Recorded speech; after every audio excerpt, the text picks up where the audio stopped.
Wel, os ydw dda, croeso i'r oedfa heno, dan nhw fel Emyr.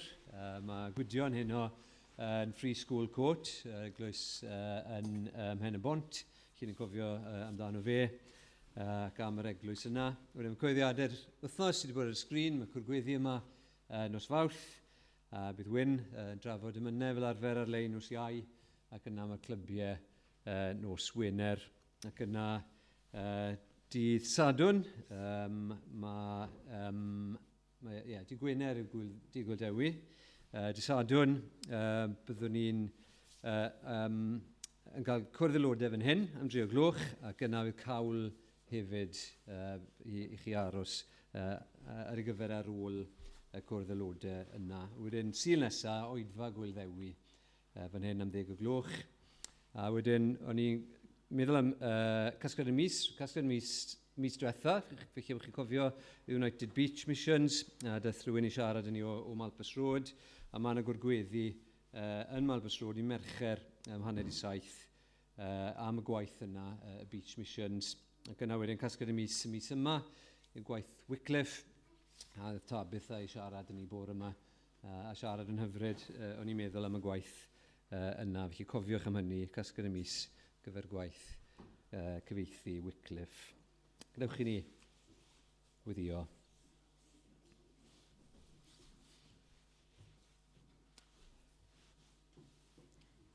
Diolch i ti a glwydd am ddwrnod o orffwys.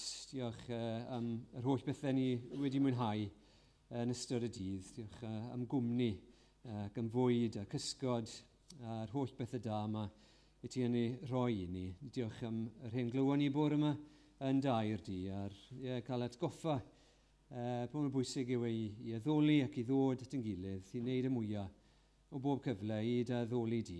Gyn ni'n diolch i ti yma fan hyn i ni'n ffindo'n hunan nawr heno, nid oherwydd unrhyw ddeioni yno ni, ond oherwydd dy ras di, dy fod ti wedi galw ar yn hôl ni, ac bod ni wedi clywed am dy ras di yn yr arglwydd Iesu Grist. Ni'n diolch i ti heno amdano fe, a bod e wir bod neb yn cymharu gyda Iesu Grist. Fe yna gymaint o bobl ni lle edmygu, a ni lle bod bobl ffrindiau da, ac eto mae pawb i ni'n abod.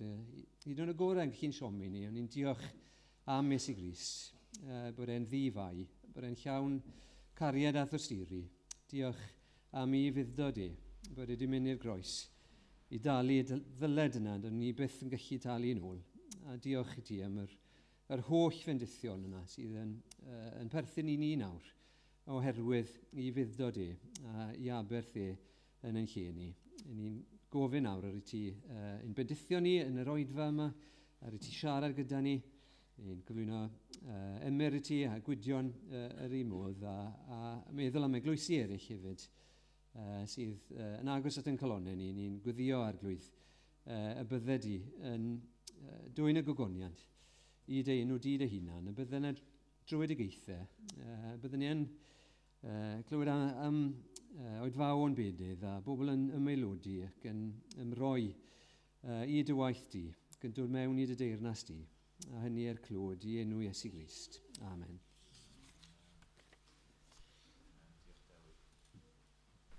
Ond ni barhau i addoli trwy gannu rhif 113 yng ngrymal 2. Fenaid mola ddyw'r gogoniant, dwg dy drysor at ei draed. A'r trydydd pennill yn atgoffa ni o hyn.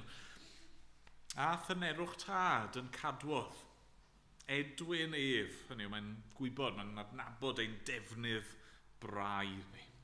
A'r ei ddwylo mwyn yn dygodd a'n gwaredi o'n holl wai. Moliant, ei drigaredd sy'n parhau. Nw'n ni sefyll i ganu.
Mae rai o'ch chi'n gwybod, y bwriad ar nosweithi Sul rhwng nawr a'r Pasg, os dyw ei mynd, yw i edrych ar rannau o lyfr y proffwyd Eseia. Ac y rhannau hynny sy'n cael ei galw'n ganeuon y gwas, The Servant Songs.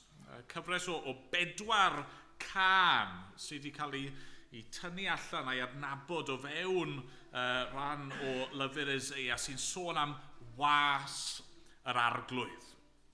Ni'n mynd i edrych ar y cyntaf ohonyn nhw heno, sydd i weld yn Eseia pennod 42.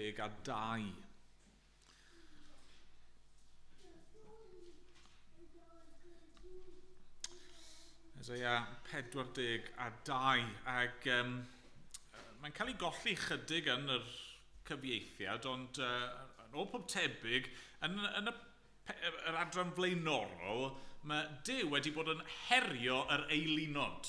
Oedd y bobl wedi bod yn addoli eilinod, wedi anghofio am yr arglwydd. A mae dechrau'r ymadrodd yma wele, hynny yw edrychwch, wele yr eilinod, wele yr gau ddiwiau oedd y bobl yn mynd ar ei hôl. Nawr, 42, wele fy ngwas. Dyma'r Duw. Dyma fy ngwas, yr wyf yn ei gynnal. Fy etholedig, yr wyf yn ymhyfrydu ynddo. Rhoddais fy ysbryd ynddo, i gyhoeddi barn i'r cenhedloedd. Ni fydd yn gweiddi, nac yn codi ei lais, na pheri ei glywed yn yr heol. Ni fydd yn dryllio corsen ysig, nac yn diffodd llun yn mygu. Bydd yn cyhoeddi barn gywir. Ni fydd yn diffodd ac ni chaiff ei ddryllio, nes iddo osod barn ar y ddaear. Mae'r ynysoedd yn disgwyl am ei gyfraith. Fel hyn y dywed Duw, yr arglwydd, a greodd y nefoedd a'i theini allan, a luniodd y ddaear a'i chynnyrch, a roddodd anadl i'r bobl sydd arni, ac ysbryd i'r rhai sy'n rhodio ynddi. Mae fi yw yr arglwydd. Gelwais di mewn cyfiawnder, a gafael yn dy law. Lluniais di ath osod yn gyfamod pobl yn oleuni cenhedloedd, i agor llygaid y deillion, i arwain ceithion allan o'r carchar a rai sy'n byw mewn tywyllwch o'i cell. Mae fi yw yr arglwydd, dyna fy enw. Ni roddaf fy ngogoniant i neb arall, na'n clod i ddelwau cerfiedig. Wele, a mae'r pethau cyntaf wedi digwydd, a mae'n negaf yn awr bethau newydd. Cyn iddynt darfu, rwy'n ei hysbysu i chwi. Amen. Diolch i Dduw am ei air. O ganwn ni eto yn gilydd. Ni'n mynd i ganu o'r atodiad rhif 33.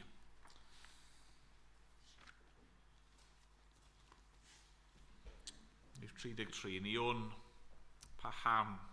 Mae'r ail bennill yn dweud hyn wrthon ni. Ni o'n pa faint a ddioddefau yn dawel, wrth estyn hedd i fyd trallodus dyn. Na chwaith ei ofid wrth i'w galon rwygo tra'n hongian ar y groesbren wrth o'i hun. Ond hyn a o'n, iacha y galon ddrylliog, glanha yr aflan rydd i'r ofnus hydd, gan godi baich yr eog a thrwmlwythog, gan sgwn y cododd ceidwad byw o'r bedd. Ond ni sefyll i ganu mawl.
Droi at Dduw mewn gweddi. O arglwydd i ein ni'n diolch i ti fel ni newydd ganu. Fod yna ddydd pan fydd pobl o bob llwyth a iaith yn canu mawl i ti. Diolch bod ni wedi clywed yr un peth bore yma wrth glywed am waith Wycliffe, a ni'n dal i ddiolch i ti bod ni yn gallu canu'r pethau yma, clywed y pethau yma yn ein iaith ein hunan. Diolch i ti am y gwaith rwy ti wedi wneud yn ein plith ni. A dad, ni'n diolch i ti fod gennym ni reswm i foli heno, reswm i ganu.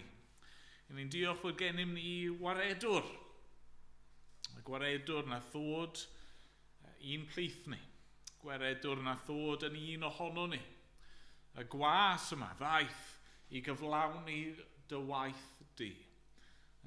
Yr un a ddod i gasglu ei bobl ac i'n cysuro ni yn dyner ac i'n iachau ni yn ein calonau drylliog ni. Yr un yma'n ddod yn wir i farw yn ein lle ni. Dad, ni'n gwybod does na ddim cariad mwy na hyn.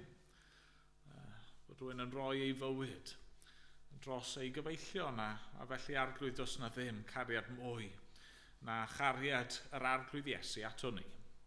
Fod yr oen di-fai a di-nan, yr un gwbl berffaith ym mhob ffordd, a fod wedi dewis gweud i ar y groes, mwyn rhai fel ni. Dad, ni'n diolch i ti, mawr yw ein diolch i ti. I ni yn gwybod bod ni ddim yn heiddi hyn o gwbl arglwydd. Ni'n edrych ar ein byd ni, yr mes sydd o'n cwmpas ni. Ac arglwydd, ni'n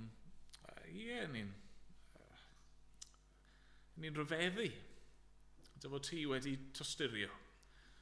Yn rhyfeddu dy fod ti wedi ystyried ni o gwbl, a ddim wedi rhoi lan arno ni fel petai a'n gadael ni i'n distryw ein hunan. Na, diolch fod ti wedi trefnu ffordd i achub, na fod dy air di yn esbonio, yn paratoi, yn addo yr hyn roedd y ti yn mynd i'w wneud. Dad, ni'n diolch i fel ni wedi darllen yn llyfr Eseia, dy fod ti yn cyhoeddi'r pethau sydd yn dod cyn iddyn nhw ddigwydd, ac yn addo anfon gwaredwr. Ac ni'n diolch yn awr fod wedi dod. Ac arglwydd ein gweddi ni heno yw y byddwn ni trwy dy air di yn dod i weld yr arglwydd Iesu Grist. Ni'n meddwl am y geiriau hyfryd yna. Groegr yn dod ac yn dweud bod nhw'n ewyllysio gweld yr Iesu, a dyna'n dymuniad ni heno. Arglwydd ni eisiau gweld yr arglwydd Iesu Grist. Ni eisiau gwybod mwy amdano fe, ond yn fwy na hynny ei adnabod e'n well, a'i garu yn fwy. Dad, ni'n diolch i ti nawr am yr caneuon yma sydd yn llyfr Eseia. Ac arglwydd ni eisiau bod yr caneuon yma nawr i ni yn ganeuon o fawl, caneuon iachawdwriaeth, caneuon i ni'n gallu eu canu yn ein calon ni mewn diolch i ti am y gwas yma, yr arglwydd Iesu Grist. Ni'n gweddio, nawr bydde ti yn cynhesu'n calonau ni. Arglwydd o'n i'n meddwl bore yma, falle bod yna rai sydd falle yn teimlo'n oer ac yn bell oddi wrth y ti ar hyn o bryd. A falle bod yna ddim rhyw lawer o awydd i fod yma heno, ond Dad, ti wedi dod â ni yma. Mae'n rhan o dy gynllun di ar ein cyfer ni bod ni yma. A ni'n diolch bod ni fel petai yn llwybr dy ras di nawr, a ni'n gweddio wrth i ni edrych ar dy air, wrth i ni ystyried yr hyn sy'n cael ei ddweud. Ni'n gweddio, please, a byddwn ni'n clywed y lais di yn siarad â ni ac yn gweithio yno ni. Dad, ni'n cyflwyno'n byd ni ti nawr. Ni'n meddwl am rai o'r geiriau ni wedi darllen heno, bod yr ynysoedd yn disgwyl am gyfraith yr arglwydd. Ac Dad, ni'n ymwybodol o'r ddeheuad yna heno. Yr fath problemau, yr fath tywyllwch, yr tor cyfraith, yr anghyfraith sydd yn ein byd ni. A mae yna bobl sydd yn anghennus, yn dlawd, yn newynog, pobl sydd yn anobeithiol, arglwydd wedi profi dros nhw eu hunain fod gan y byd yma ddim gobaith i'w gynnig. Ond Dad, mae yna fywyd gyda ti. Arglwydd, a wneud i weithio felly. Gad i oleini yr arglwydd Iesu Grist i lywyrchu ar y cenhedloedd. Arglwydd, gad i'r ceithion ddod yn rhydd, gad i'r deillion dderbyn ei golwg, gad i'r meirw codi yn fyw, a dod i dynabod di. Arglwydd, dyna'n gweddi ni nawr am ein byd ni ac am ein gwlad ni, ac amdano ni yn hunan. A wneud i dostyrio felly arglwydd. Dad, derbyn ein mawl ni yn awr, a'n diolch ni. Ni'n diolch am dy ddaioni di, dy ffyddlondeb di o ddydd i ddydd. Mae gymaint o bethau da ni di mwynhau heddiw. A ni eisiau dyfolu di am y cwbl. Yn gofyn nawr arna ti i fod gyda ni. yn enw yr arglwydd Iesu Grist. Amen. Amen. Ganwn ni eto yn gilydd rhif 125. 125 yn y llyfr Emyr.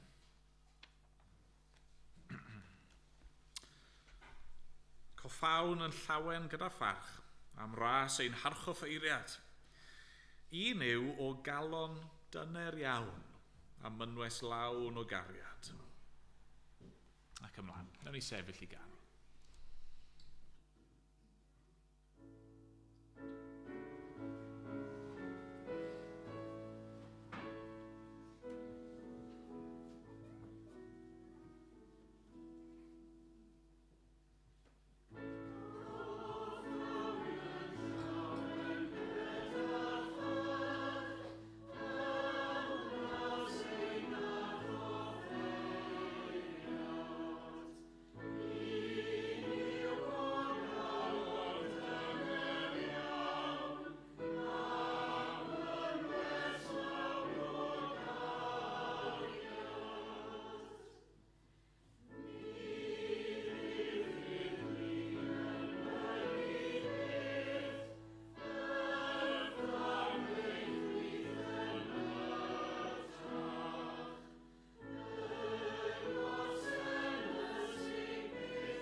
Pan o'n i yn yr ysgol, amser hir yn ôl nawr, un o'r tasgau o'n i'n derbyn weithiau gan athrawon creulon, yn siŵr peidio edrych chi yn rhywle, athrawon creulon ysgol Glantaf, oedd ysgrifennu portread.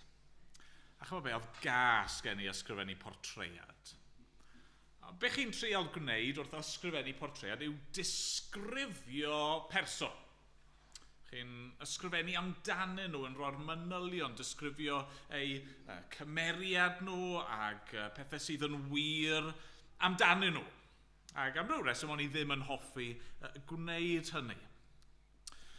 Gobeithio gawn ni flas dros yr wythnosau nesaf wrth i ni ddarllen mewn ffordd portreadau Eseia o was yr arglwydd. Dros yr nosweithi Sul sy'n dod os Duw a'i mynd, i ni'n mynd i fod yn edrych ar y caneuon yma. Caneuon sydd yn darlunio, yn disgrifio, yn portreadu, yn gosod allan. Pwy yw'r gwas yma? Be mae e fel a beth mae e'n dod i'w wneud? Nawr falle bod chi'n meddwl eich hynna, wel pam boddran? Falle bod chi ddim yn gyfarwydd â hyn o gwbl, a chi'n meddwl eich hynna, wel pam yn y byd byddwn ni eisiau boddran dod fan hyn ar nos Sul i glywed rhyw bortread o ryw berson sy'n cael ei gyfeirio ato fel gwas. Wel, y reswm pam ddylsyn ni fod yn poeni o gwbl yw hyn, achos be mae'r gwas yma'n dod i'w wneud yw achub. Achub. Mae Eseia yn ysgrifennu fan hyn mewn cyfnod lle oedd y bobl mewn mes. Oedd nhw wedi gwrthryfela yn erbyn Duw, ond nhw wedi cyfeiliorni, wedi mynd ar ôl ei lunod a gau ddiwiau, ond nhw wedi mynd ei ffordd ei hun ac mae Duw yn barnu, mae'n y gosb yn dod. Mae yna fyddinoedd a gelyn yn dod i'w cosbi nhw. A mae llawer o lyfr Eseia yn ddigon tywyll. Falle bod chi'n gallu cydymdeimlo gyda hynny. Mae bywyd yn gallu bod yn dywyll yn dydy, a falle bod chi yn teimlo'n anobeithiol. Mae'r Beibl yn dweud, mae'n sefyllfa ni, yr hyn sydd ei angen ar bob un, ym mhob man, ym mhob oes, yw ni angen cael ein hachub. A dyna mae'r gwas yma mynd i ddod i'w wneud. Byddwn ni'n gweld hynny dro ar ôl tro, yn codi'n gyson. Pam fod e'n dod? Wel, mae'n dod mwyn gwasanaethu Duw, a'r ffordd mae'n gwasanaethu Duw, y gwaith mae Duw wedi rhoi iddo fe i'w gyflawni, i'w achub. Chi angen cael eich achub. Fi angen cael fy achub. Ac os ych chi ddim yn gweld hynny, wel, fy ngweddi yw heno, ac yn yr wythnosau sy'n dod, byddwn ni'n dod i sylweddoli hyn. Fi angen cael fy achub. A'r unig un sy'n gallu gwneud y gwaith yw hwn. Yr un yma sy'n cael ei ddisgrifio. A'r pwy yw e? Pwy yw'r gwas? Sorry, spoiler alert. Fi'n mynd i roi'r ateb i ni. Mae'n wir i ddweud, os chi yn darllen llyfr y proffwyd Eseia, mae yn wir i ddweud fod Israel, y genedl, yn cael ei gyfeirio ati fel gwas yr arglwydd. Mae hynny'n wir ar adegau, ond mae'r caneuon yma'n wahanol. Dyna pam maen nhw'n cael ei gosod ar wahân. Mae'r caneuon yma, beth sy'n dod drosodd yw mae sôn am unigolyn sydd fan hyn. Mae'r disgrifiadau o'r gwas yma jyst ddim yn ffitio cenedl Israel. Mae nhw'n yn wir yn sôn am un sydd mynd i achub Israel ohoni hi ei hun. Wrth i ni gyrraedd y Testament Newydd, mae'n dod yn hollol glir. Mae'r gwas yw'r arglwydd Iesu Grist. Gallwch chi droi ar enghraifft at Mathew pennod 12. Mathew 12. Ni'n clywed hyn, adnod 15 ymlaen. Daeth Iesu i wybod bod y Pharisëaid yn cynllwynio ni erbyn e. Aeth ymaith oddi yno. Dilynodd llawer ef ac fe iachawdd bawb ohonynt. A rybuddiodd hwy i beidio ei wneud yn hysbys. Fel y cyflawnyd y gair a lefarwyd trwy Eseia'r proffwyd, dyma fy ngwas, yr un a ddywysais. Fy anwylid yr ymhyfrydodd fy enaid ynddo. Rhodda fy ysbryd arno, a bydd yn cyhoeddi barn i'r cenhedloedd. Ni fydd yn ymrafan ac yn gweiddi, ac ni chliw neb ei laisef yn yr hewlydd. Ni fydd yn mathru corsen doredig nac yn diffodd canwyll sy'n mygu, nes iddo ddwy'n barn i fuddugoliaeth. Ac yn ei enw ef y bydd gobaith y cenhedloedd. Pwy yw'r gwas yma sy'n dod? Wel, yr arglwydd Iesu Grist. A felly, fel fi'n dweud, y gobaith sy'n gen yw wrth i ni nesau at y Pasg, wrth i ni ddod i'r amser o'r flwyddyn lle ni'n cofio yr hyn mae Iesu wedi wneud ar y groes, ac wrth atgyfodi, fi'n gweddio byddwn ni'n dod i'w nabod e'n well. Bydd y caneuon yma'n helpu ni i ddeall beth mae Iesu wedi dod i'w gyflawni a pwy yw e. Nawr, mae'r caneuon yma'n gyfoethog. Mae yna llawer o bethau gallwn ni ddweud. Fi jyst eisiau tynnu allan 3 pheth sydd fel bydda'n cael ei pwysleisio yn y gan gyntaf yma. Y peth cyntaf eisiau ni nodi yw hyn. Mae e'n was etholedig. Mae'n was etholedig. Hynny wedi cael ei ddewis. Mae'n cael ei bwysleisio mewn llawer o ffyrdd, yn dydy. Mae'r gwas yma wedi cael ei drefnu. Mae wedi cael ei benodi i'r gwaith.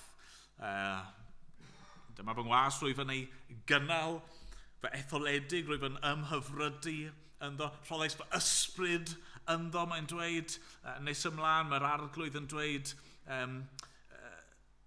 gelwais di mewn cyfiawnder, gafael yn dy law, Lluniais di a ddosod yn gyfamod pobl yn oleuni cenhedloedd. Hynny yw, mae Duw wedi gosod y gwas yma ar wahân, wedi ei benodi yn arbennig i'r gwaith, wedi ei neilltuo fe, a'i arfogi i allu cwblhau'r hyn sydd ganddo fe i wneud.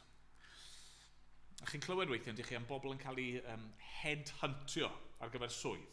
Right? Mae ydych chi rhyw gwmni mawr, mae yna swydd pwysig, mae nhw angen y person perffaith i'r swydd. Be maen nhw'n gwneud? Wel, dyn nhw ddim wastad yn creu hysbyseb. Dewch chi drial am y swydd yma os chi eisiau fe. Maen nhw'n headhuntio. Maen nhw'n chwilio, ac yna maen nhw'n mynd falle ac yn dwyn rhywun o gwmni arall. Dyma'r person. Mae nhw yw'r un. Mae fe neu hi yn gallu cyflawni'r rôl yn berffaith. A dyna sydd dyn ni fan hyn. Mae Eseia yn dweud wrth y bobl anobeithiol yma, mae nhw was yn mynd i ddod. Mae'n mynd i gael ei anfon gan Dduw. A mae'n mynd i fod yn etholedig. Dyna sy'n wir am yr arglwydd Iesu Grist. Mae eisiau ni sylweddoli hynny heno. Mae yna rhywbeth unigryw am Iesu. Hynny yw, dyw Iesu ddim jyst yn un opsiwn ymhlith llawer. Dyw Cristnogaeth ddim jyst yn un syniad. I chi'n gallu dewis hwnna, neu os well dych chi, gawch chi ddewis rhyw opsiwn arall, ac yn y pen draw fyddwn ni gyd yn ffeindio'n ffordd i'r un man yn y diwedd. Na. Does na neb tebyg i'r gwas yma. Does na neb tebyg i'r arglwydd Iesu Grist. Pwy arall sydd yn dduw ac yn ddyn? Yn ddwy natur mewn un person. Pwy arall sydd wedi gwneud yr hyn mae wedi wneud? Yn yr Hen Testament, nath Duw codi llawer o weision. Eseia'n un ohonyn nhw.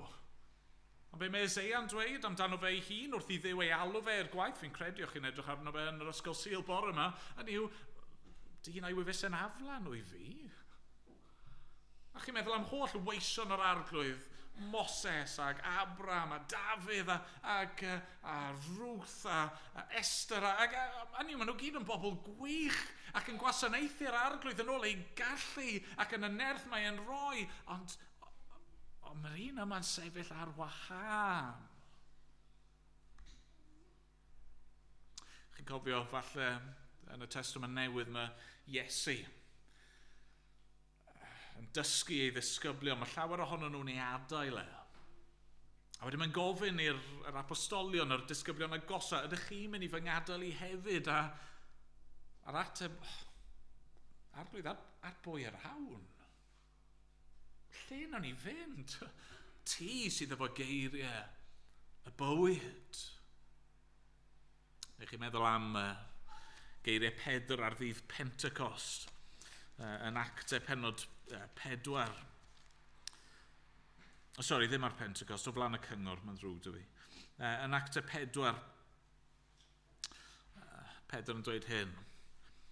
Nid oes iachawdwriaeth yn neb arall, o blegyd nid oes enw arall dan y nef wedi ei roi i'r ddynolrhyw, y mae'n rhaid i ni gael ein hachub drwyddo. A pwy yw'r gwas yma? Mae'n unigryw, mae'n etholedig. Os chi eisiau cael eich achub, fe, a fe yn unig yw eich gobaith chi. Gallwch chi ddim droi at neb arall. Fe yw y gwir afa. Fe yw y gwir Israel. Fe yw cyflawniad yr holl proffwydoliaethau, yr holl gysgodion, yr holl addewidion mewn un person. Na'r peth gyntaf, dyma fy ngwas. Fetholedig rwyf yn ymhyfrydu ynddo. Chi'n cofio llais y tad yn dweud, hwn yw fy mab, yr anwylyd. Gwrandewch arno fe. Beth arall? Wel, Yr ail beth sydd yn dod drosodd yn glir iawn fan hyn am y gwas yma yw mae'n was sydd yn gwneud cyfiawnder. Mae'n gwneud cyfiawnder. Ni'n clywed amdano fe yn wel, adnod 1 a 3 bod e'n gwneud barn, yn dydi? Roddais fy ysbryd ynddo i gyhoeddi barn i'r cenhedloedd. Ac yn adnod 3, bydd yn cyhoeddi barn gywir. Nawr fel arfer, neu'n aml iawn pan ni'n clywed y gair barn, falle'r peth cyntaf sy'n dod i meddwl ni yw cosb. Hynny yw, ni'n meddwl am barn Duw, mae Duw yn barnu pechod, a felly mae e'n cosbi pechod, ac wrth gwrs mae hynny'n wir, mae hynny'n elfen o farn Duw. Ond mae'n agwedd arall pan mae'r Beibl yn sôn am gwneud barn, mae'n gallu golygu gwneud cyfiawnder. Hynny yw, mae'n gallu golygu achub.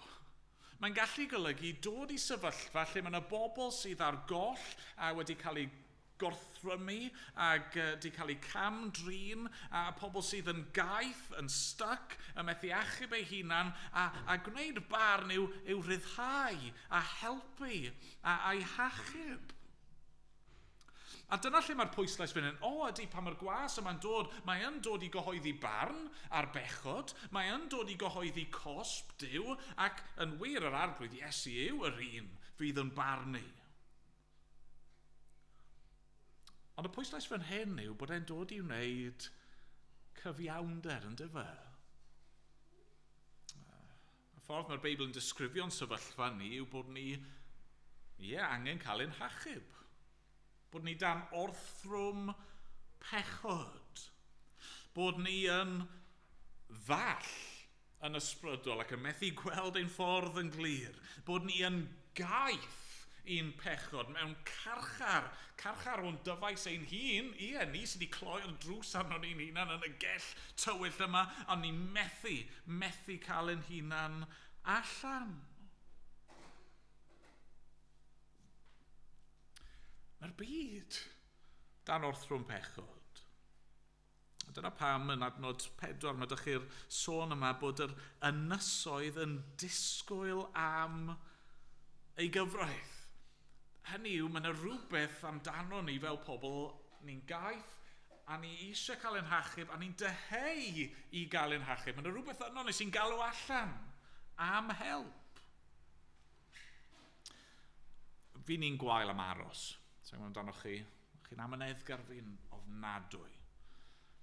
Os oes rhywun yn dweud, byddai draw mewn munud, fi'n aml iawn yn mynd yn syth i'r ffenest i oedden nhw myto, chymod? A chi'n meddwl, newydd ddod off y ffôn dyn nhw, wrth gwrs bod nhw ddim wedi cyrraedd eto, ond chi'n mor awyddus i'w gweld nhw, neu mor awyddus iddyn nhw ddod i helpu gyda beth bynnag, chi'n mynd i checo'n syth, a na'r syniad sydd yn ei fan hyn, mae'r byd fel petai yn gaeth ac yn disgwyl am un fydd yn dod ac yn gwneud cyfiawnder. A dyma mae'r gwas yma'n dod i'w wneud, yn dyfa. Ni'n clywed am y gwas. Mae Duw ei hun yn dweud amdano lluniais di a ddosod yn gyfamod pobl, yn oleuni cenhedloedd, i agor llygaid y deillion, i arwain ceithion allan o'r carchar, a'r rhai sy'n byw mewn tywyllwch o'i cell. Dyma mae'r gwas yn dod i'w wneud. Mae'n dod i'w wneud cyfiawnder. Mae eisiau ni weld ein pechod, mae eisiau ni weld ein hangen, mae eisiau ni sylweddoli bod ni ddim yn gallu achub ein hunan, a mae angen i ni alw allan arno fe am drygaredd.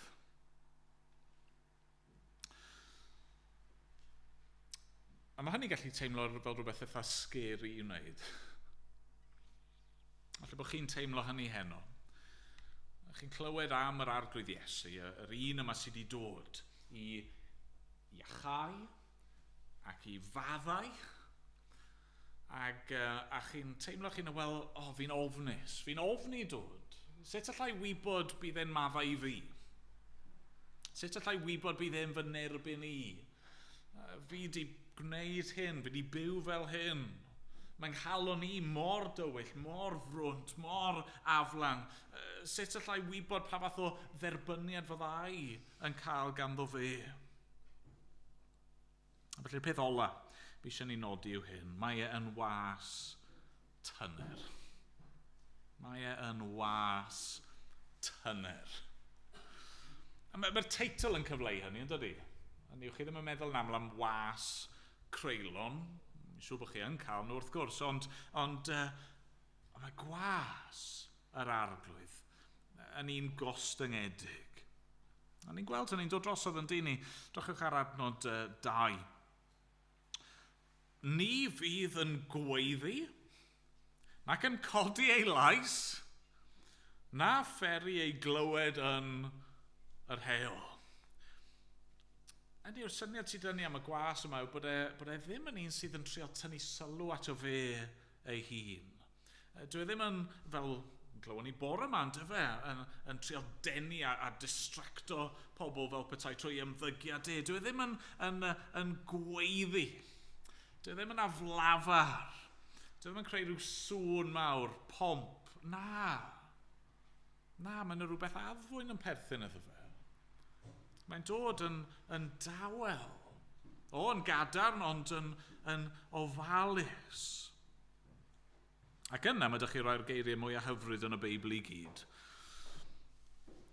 Adnod 3. Ni fydd yn dryllio corsen ysig, nac yn diffodd llun yn mygu.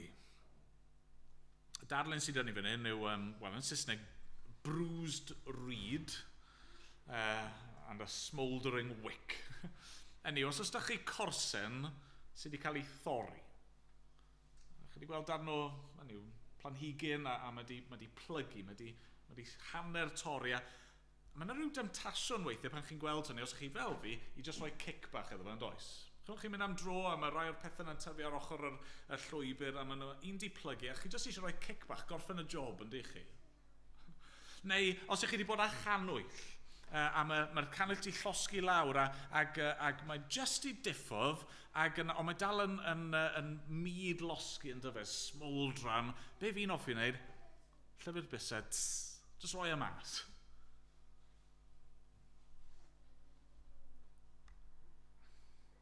Ni fydd yn dryllio corsen ysig, nac yn diffodd llun ymygu. Mae'r gwas yma yn wahanol. Mae yna rhyw dynerwch yn perthyn iddo fe. Mae yna rhyw ofal, mae yna rhyw drigaredd yn perthyn iddo fe. I fi, yn un, chymod os chi'n cerdded ar hyd y traeth, a mae rhywun wedi bod yn gwneud castell tywod, fi'n offi roi cici o'na fyd. Mae yna rhywbeth yno ni'n aml iawn sydd eisiau dinistrio, ond mae e mor wahanol. Ydy?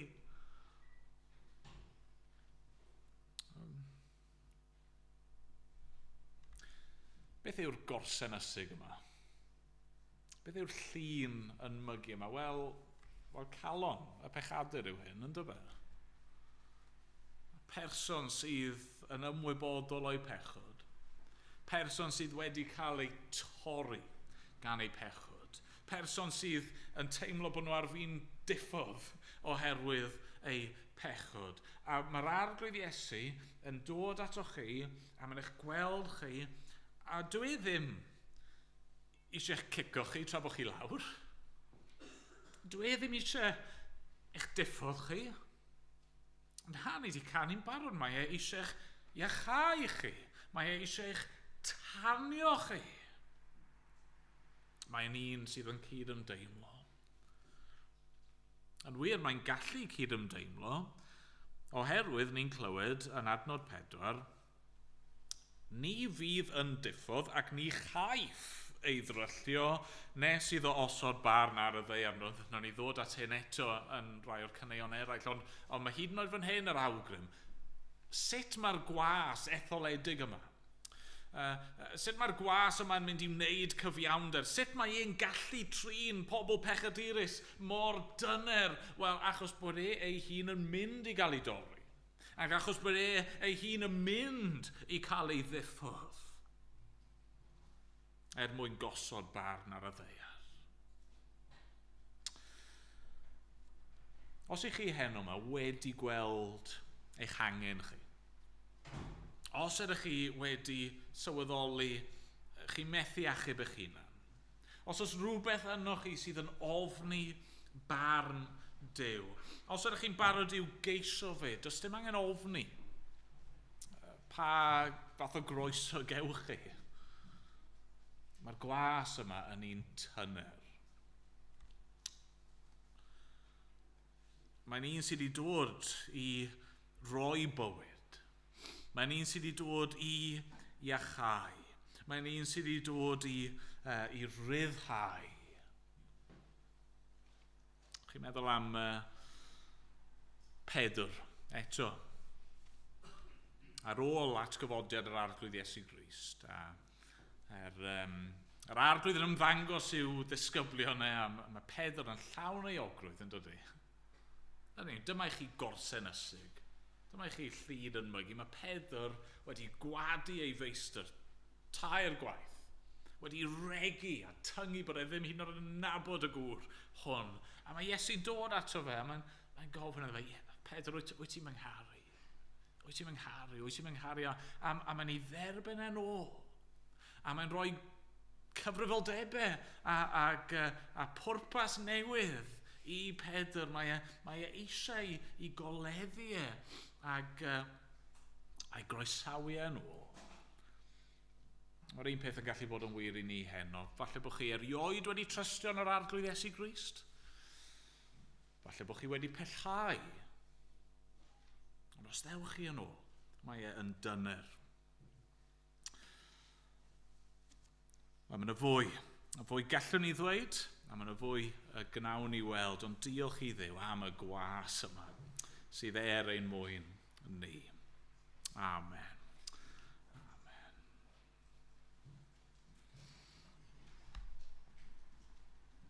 Amen. Ganwn ni yn gilydd o'r llyfr Emynau. Rhif 293.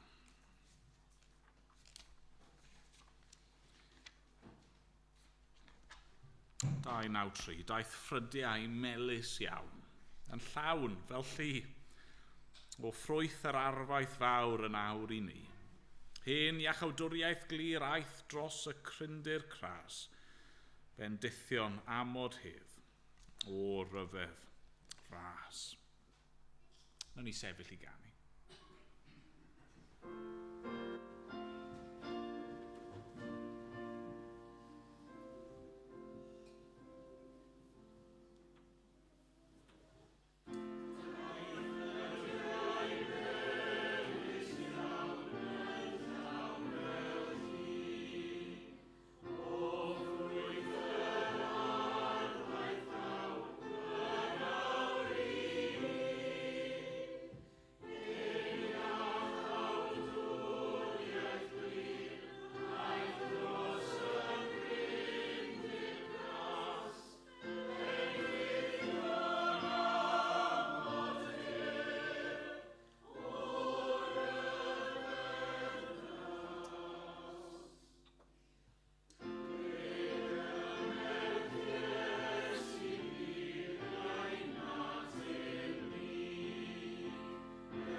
newyddion.